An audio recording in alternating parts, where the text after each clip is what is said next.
嗨，大家好，我是坦平叔。今天是2025年3月23号。这一期咱们聊聊药店。曾几何时，满大街都是药店呢。我住的几个小区附近，不同的城市有北京，有安庆，有上海，有深圳。小区周边最多的就是药店，各种品牌的连锁药店。咱们这个药店数量之多，居然比奶茶店还要多，也就是意味着咱们中国人吃药比喝奶茶要方便，而且也要多。这个不是耸人听闻，我国的药店数量已经突破了70万家，而奶茶店那么多品牌，又是上市又是加盟，资本运作，我们的奶茶店只有50来万家。根据人口去算，我们每个药店负责服务2000多人，也就是2000多人就拥有一家药店。而发达国家这个数字是6000到7000，也就是发达国家美西方6、7千个人才有一个药店。咱们在药店人均占有率上面也可以说是清长市遥遥领先。当然了，换种说法，也就是整个市场处于严重的供大于求的状态。为什么这么说？因为2024年全国大概有4万家药店倒闭，闭店率达到了5.7%。乍一看5.7%好像也不多嘛，但是2023年闭店率只有3.8%。尤其是一些新店和小连锁，没有客户积累，没有品牌效应，也接不住各大平台的流量，一下就成了倒闭的重灾区。2024年就是2025年说现在平均每天倒闭的药店是107家，一天就有107家药店关门。2024年咱们药店门店单日销售额猜是多少？就一家药店平均的不足3000元。这什么概念？你随便开个小餐馆，那一天的营业额也不止3000，你卖药一天都卖不到3000块，10%的利润，那你也只有300，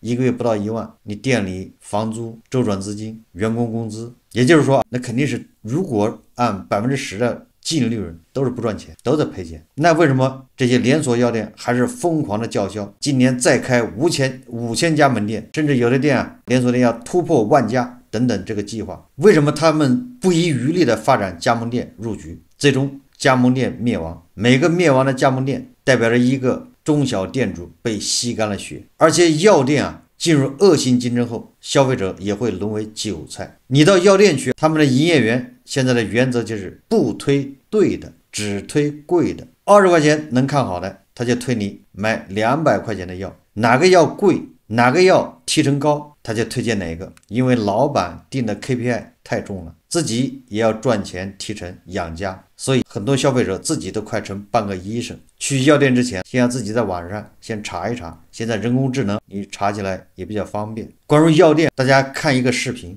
一个月倒闭3000家，平均每天近100家门店关门倒闭。曾经疯狂扩张的药店，如今也开不下去了。全国70多万家药店，超过一半都在亏损，药房的关店潮比奶茶店还要更加凶猛。前段时间，一位在医药行业打拼多年的药店老板说，现如今有70%的药店都快撑不下去了，药店成片的倒闭只是迟早的问题。当我们走在大街上时，肉眼可见的很多都是药店。在一些小区比较集中的区域，一条街100米左右的范围内，可能就有3家药店。很多人都以为他们非常赚钱，不然开那么多药店干什么？然而，只有干过这一行的人才知道，这几年是有多么的困难。首先，在3年口罩事件之前，药店确实赚钱。由于人们的购药需求急剧增加，包括日常的感冒药、发烧药、口罩、消毒液等等，再加上那个时候网络卖药的没有那么多，人们买药基本都在小区附近的药店里面购买，于是街上的药店越开越多。不仅如此，许多的药店企业也在不断的扩张门店，依靠规模效应来提升业绩。数据显示，全国零售药店的总数从2017年的45.7万增长至2024年的70.1万，在7年时间里就激增了50%。然而，从2024年开始，购药需求回归正常水平，同时网上买药也越来越方便，并且网上买药比在药店抓药便宜很多，因此药店的销量也开始断崖式下滑，曾经过度的规模扩张也开始反噬药店。根据中康药店通的数据显示，全国关闭的药店数量从2024年第一季度的6778家增加至第二季度的8792家，一个月就关闭近3000家药店，这种现象在以前从未有过。肖小军是广东惠州的一单体药店老板，他所在的2公里范围内至少还有5家其他的药店，这种现象在大街上随处可见。虽然药店行业的门店数量越来越多，已高达70万家，但是生意却是越来越不好做，因为行业竞争太激烈了。东莞一家药店的老板也告诉记者，他们很多药店其实一天也就卖个300-500块钱，然后除去水电、杂七杂八、人工、房租，其实每天都在亏钱。离他们不远处有一家药店，开了仅仅半年多的时间就转行了，不卖药改卖其他的了。可能也是因为每天都在亏钱，实在顶不住了。事实上，早在去年的时候，就听见一个药店老板吐槽生意难做，不想开店了。但是他年纪大了，开药店也有20多年时间了。他说自己除了开药店，不知道还能干什么，年纪又大，不想去打工，觉得也没人要，所以只能硬撑着干下去。陈松林在医药公司待了15年左右，他见证过医药行业最辉煌的时候。那时候真的觉得吃药跟吃饭一样，因为中国人好多人都在吃药，老年人也多。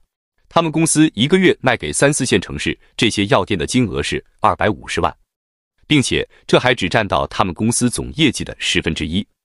他感叹说，那时候开药店真是一个暴利行业。然而到了现在，一个月的销售业绩连50万都不到。除此之外，一些连锁药店的业绩也是一个比一个差劲。8月份，国大药房发布的半年度业绩快报显示，受门诊统筹政策、市场竞争加剧的影响，净利润亏损1400万元，同比降了104.81%。建之家发布的半年报也显示，其净利润和上年同期的1.6亿元相比，预计将减少9000多万，同比降幅。这个 UP 主说的还是比较全面。如果你要留心，你到药店去，你就会发现它那个好的位置，黄金位置，就是在你触手可及，站着这儿，伸手就能够得着的，很方便能看见的那些位置啊，一进门也面对着你的那些位置等等，好的位置啊，摆的基本上都是保健品。你真正要的什么行之有效的那些，经常用的感冒药，那玩意儿不贵，你放心。它一定有，但是不知道藏在什么地方，你得弯下腰，甚至有的时候要蹲在地上去找。一位职业药师在网上吐槽，说自己是一位专业的药师，但现在却被逼得每天给人推销钙片、维生素。读了8年的医学啊，为何会沦为骗人钱财的江湖术士？这哪里是什么药房，这简直就是穿着白大褂的骗子集中营。很显然，最终谁买单？消费者、患者，咱们都是受害者。所以这个行业啊，崩塌的不是药店，而是整个医疗行业的良知。机构预计说，2025年2季度开始，关店大如新开，药店总规模会负增长，并在以后保持这个趋势。2025年全年关店会加速，年关店10万家，每天274家，也就是整个市场能容纳多少家药店呢？实际上有人测算了，不能超过40万家药店，这个才能实现供需平衡。这个告诉我们，开药店赚钱的日子已经到头了。最近不少上市连锁药店公布2024年业绩预告，净利润下滑比例都是60%起步。国药一致预计最高下滑65%，建之家下滑69%，而一心堂的最高下滑达82%。最惨的是叫粟裕平民，由盈转亏，预计亏损最高达2.2亿。对于药店来说，日子都不太好过。满大街雨后春笋一样的药店呢，都陷入了亏损之中。一方面说明进入2025年以来，经济形势不容乐观，老百姓连药都吃得少了。另一方面也说明医药行业、医药流通行业叫无序扩张，各地都有零售药店注销公告，是一些万店巨头也有点扛不住。比如国药一致一天关了3家公司，其中还有2家破产清算，涉及门店近100个。门店破万的有一心堂、怡丰药房，还有其他家，现在也不得不停下扩张的脚步。为什么亏了那么多？一定程度上新店开的太多，但是不赚钱，市场培养下来能不能赚钱呢？这个答案是否定的，就肯定不赚钱。关闭亏损且扭亏无望的门店成为共同的选择，那就大家就有个疑问，然药店这么多，为什么那么多人去开药店呢？这里面有什么猫腻呢？曾经药店那是很赚钱的，药店怎么赚钱呢？一个定点药店，线下可以刷医保买药；第二个靠卖高毛利产品获利，比如说保健品，比如说一些新的药品要打开局面，那个毛利是非常高的。第三个是开店走规模效应，第四个就是各种灰色玩法。这种灰色玩法可以说是包罗万象，八仙过海，各显神通，瞎有瞎道，别有别路，你都不知道他到底靠什么赚钱。你比如说有的药店，你刷医保，你不仅能买药，你可以买医疗器械，这个没问题，医保买医疗器械这个顺理成章。但是医疗器械包含什么？医疗器械包含某维的运动手表，你说这个新奇不新奇？我这只举个例子，某维的运动手表那利润得多高，有很多人的医保的钱花不掉，我去买个运动手表。那甚至有的药店可以买米，可以买油，可以买锅，电饭锅可以用来熬药，某种程度上它也应该是医疗辅助器械。总之五花八门，所以药店变成了一个套取医保资金这么一个变现的一个渠道。大家也知道，去年医保开始倒查追查医保资金去向，我在节目也介绍过的，医保局开始反查什么医院开的药套取医保资金的这个人多刷医保资金。也就是说，现在由于医保资金的越来越紧张，这块收的越来越紧，查的越来越严，导致药店从这个渠道赚钱越来越难。你再拿这些医保资金去买某维的手表已经不行了，发财的路堵上了一条。现在有集采的药价越来越便宜，对吧？现在趋势是不是药价越来越便宜啊？药厂之间也竞争激烈，卖保健品之间也有竞争，也在卷，所以这些利润也是越来越低。我们人口在下降，药店在增加，一个店服务的人群是越来越少。还有一个不可忽视的因素，那就是3年口罩期间，有很多人是不是疯狂囤药来着？囤的药还没吃完，就是喜欢吃药的人，他囤了药还没吃完；不吃药的人，他永远不吃药。不光是个人囤的药没吃完，连药企生产的药库存也消化不了。大家可以查一下新闻报道，以岭药业生产神药莲花清瘟胶囊的，是不是它的库存好像是6个多亿还是多少亿，消不掉，就是口罩期间生产多了都吃不完。这个连药企的库存它都消化不了，你说很多老百姓自己买了很多药也消化不了，那你说指着药店再卖出去，难上加难。那还有一个比较重要的原因，就是线上药店，你比如京东还有很多平台，人家在线上卖药，送药到家，对吧？这边药店卷生卷死，那边线上直接端老窝，便利便宜，也能用医保。各大平台与互联网医院结合，线上开方，直接卖处方药，直至小时达，而且价格比实体店便宜。自从医保线上购药开通，线上线下比价直接打到了线下药店的7寸，也就是线上也可以直接卖药了，那你线下这个药店，你线下药店的玩法，我刚才说了，你去买这个药，那个药店的人一定推荐你买别的牌子的，因为别的牌子对他来说利润高。他说你买的这牌子的药效果不好，尤其对你这样人一吃有副作用，对吧？你不如试试这个新药，这个药更好。这就和当年中关村卖电脑卖那个电子产品是一样的套路。你明明想去中关村买个佳能的相机，你最后买走的肯定不是佳能，很有可能是买了一个戴尔的笔记本走了。这不是神话，这就是当年在中关村电子城那些卖场，不光是中关村，全国各地数码卖场的那些骗子的基本功，对吧？你明明是冲着笔记本去的，最后你买走的恐怕是一个照相机，毫不夸张。最后等你后悔了回去退，对不起，轻则受到辱骂，重则挨一顿揍。这也是为什么京东突然就异军突起，3C 嘛，中关村什么海龙大厦还什么一下就歇菜。这一是线上它的便捷性，它的便宜，更重要的是线下自己作掉的。老天要让其灭亡，必先让其疯狂。20年前中关村，大家如果去过的都知道，这种线下店它不黄，没有天理。那药店也差不多，药店很有可能比中关村要稍微好那么一点，但是只要线上的这个处方药一开通，线下店就没有了竞争力。那有人就说了，那我把线下店我也往线上搬，我就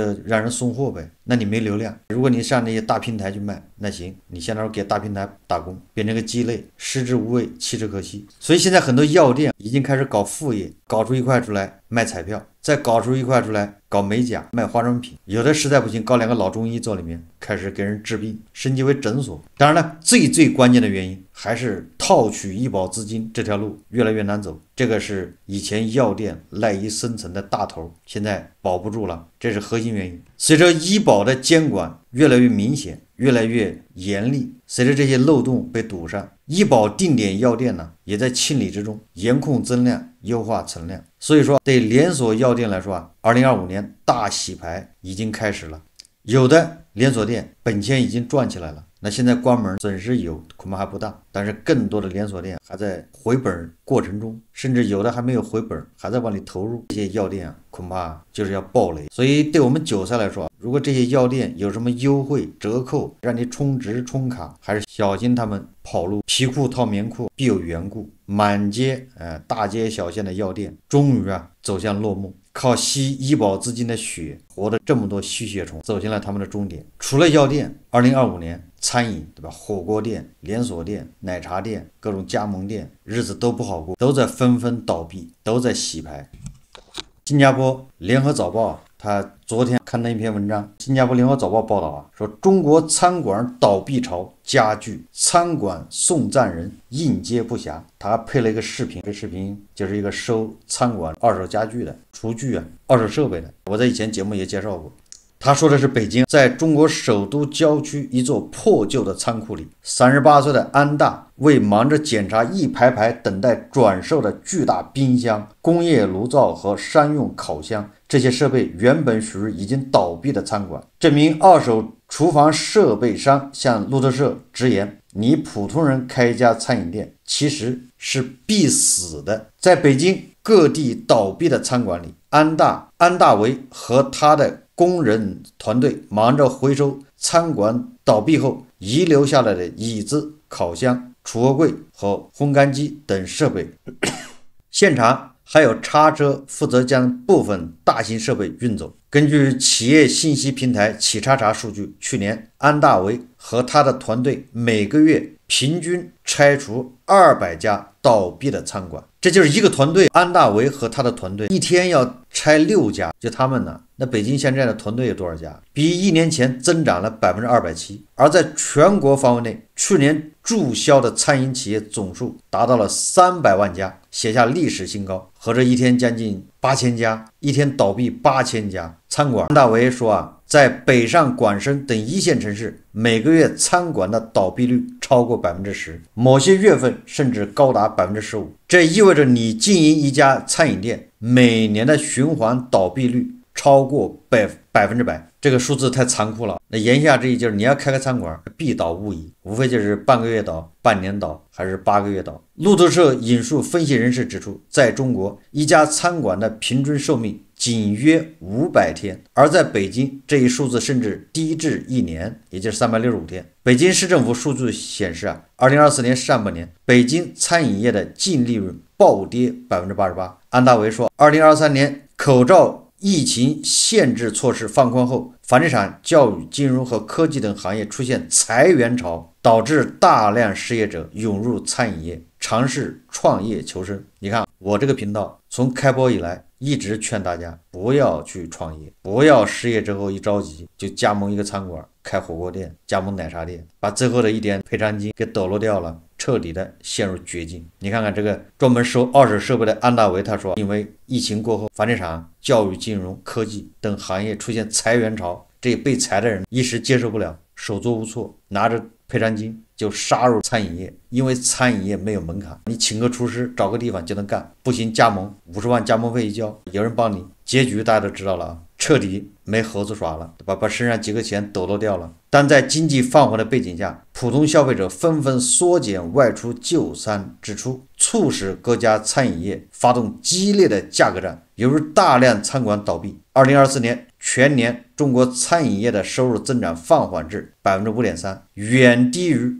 2023年的 20.4%。 2023年咱们餐饮业增长是 20.4%， 2024年就变成 5.3%。 已倒闭北京面包店的一名经理说旁边的店卖的产品口味不如我们的好，但便宜10块钱，普通人基本都会买便宜的，也就是追求性价比。他直言大家手头都没钱，即使有也不像以前那样愿意花了，因为赚钱太难了。这是路透社报道，联合早报转发。我们再回到这个药店，你看看2025年连药店都搞不下去了，餐饮那是一如既往的低迷。所以说形势确实不容乐观大家是要稳住，千万不要乱了阵脚。这3年来我一直不厌其烦的反复的强调，可以骗你的人不能骗你的钱，你可以出人但坚决不出钱。好，这期节目我们就聊到这里，感谢大家收看。如果喜欢我的节目，欢迎订阅、转发、留言、评论，谢谢大家。